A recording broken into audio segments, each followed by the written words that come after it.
The bucolic sight of dairy cows contentedly chewing the cud in a lush meadow is all part of the rural idyll. Truth is, it's one huge deceit that has prospered on ignorance. This is what it's all about: milk, and lots of it.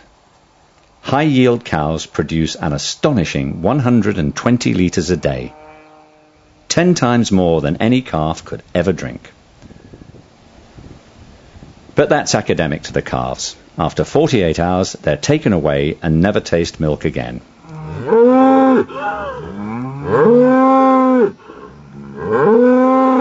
It is traumatizing to mother and calf alike. This little creature sits in its own diarrhea, lost and bewildered.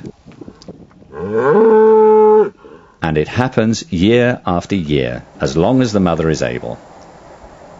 Made pregnant again through artificial insemination almost immediately, she will carry the double burden of pregnancy and milking for 7 months of each of those years. For some calves, about 200,000 a year, life is barbarically short. Can't give milk and too scrawny for beef.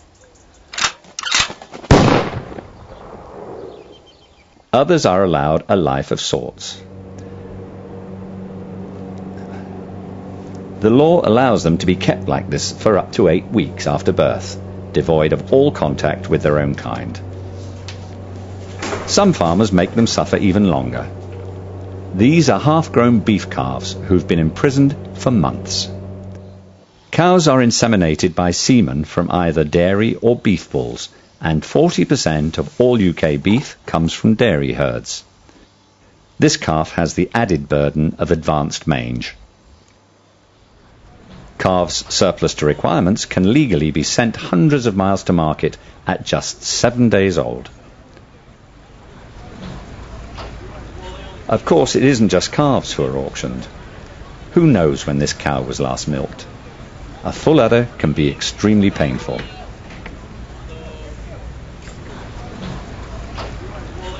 And this poor creature gave birth in the market, as the still attached afterbirth shows. The calf almost certainly killed.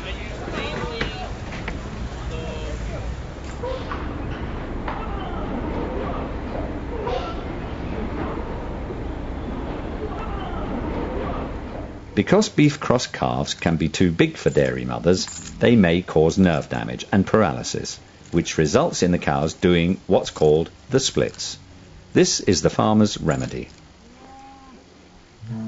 Constant milking and pregnancy exert a terrible toll on dairy cows. Their unnaturally large udders cause painful lameness and laminitis.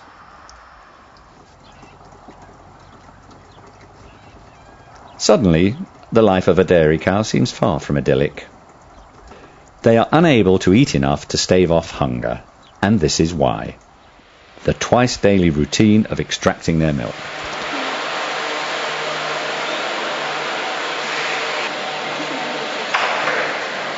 Animals who could naturally live into their 20s are usually exhausted and killed at 5 years old, after just 3 lactations.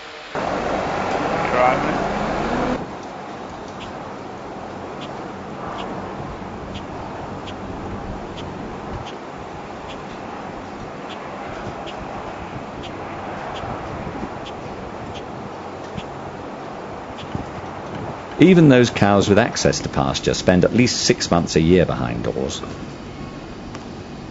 Today's cows are often too big for the stalls where they spend the winter.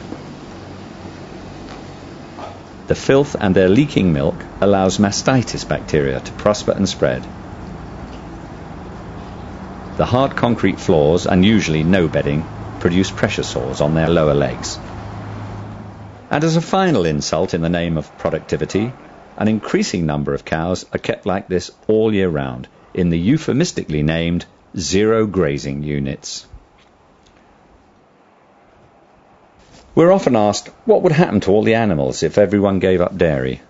A better question would be, what's happening to the animals now so people can drink milk and eat dairy produce? You've just seen the answer to that.